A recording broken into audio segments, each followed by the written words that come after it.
狗狗是很有灵性的，有时它们聪明的程度似乎远超人类的想象。这个事实可以在美国这对夫妻的身上得到充分的体现。住在美国犹他州的22岁甘纳迪 Kennedy Longhurst 和她25岁的丈夫艾利克斯 Alex Salisbury 养了一只可爱的毛小孩苏丽 Sully Sullivan 的简称。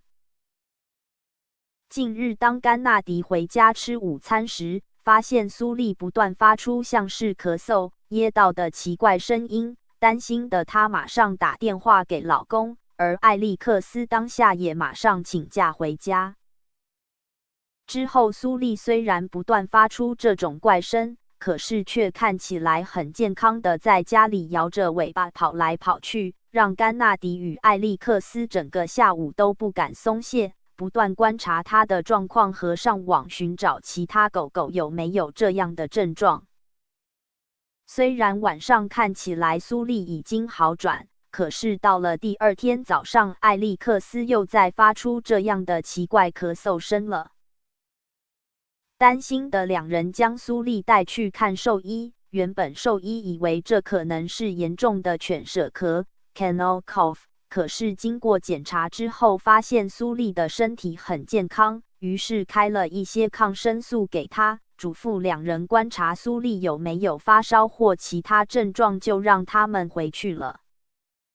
之后苏丽再也没有发出那种奇怪的咳嗽声。当两人又带了苏丽到兽医那里做检查时，兽医表示动物有时候会为了引起主人的关注而假装生病或跛脚。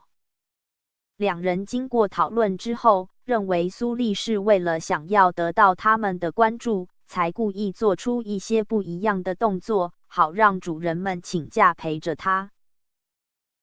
专家表示，动物其实不是故意做出那样的举动，而是基于过去的经验而领悟出来的一种习的行为。当甘纳迪将这件事情 PO 到推特上时，意外引起了许多饲主的回响，原来许多人都有这样的经验。一名饲主回复：我家狗狗也做过一样的事。它突然间就不走路了，我赶紧带它去看兽医，花了36英镑，约新台币1400元。结果什么事都没有，它只是不喜欢爪子碰到地上的感觉。也有许多网友关心苏丽的身体状况，甘纳迪也表示，自从那一次看完兽医之后，他就再也没有这样咳嗽了，而且过得非常开心。当各位家中的毛小孩突然出现不明的跛脚或者病痛时，除了必须带他们去看兽医之外，也不妨问问自己是不是太过于冷落他们，导致他们必须装病来取得关注呢？来源 BuzzFeed。 本文经过授权，请勿转载。看更多文章请到 bomb01.com。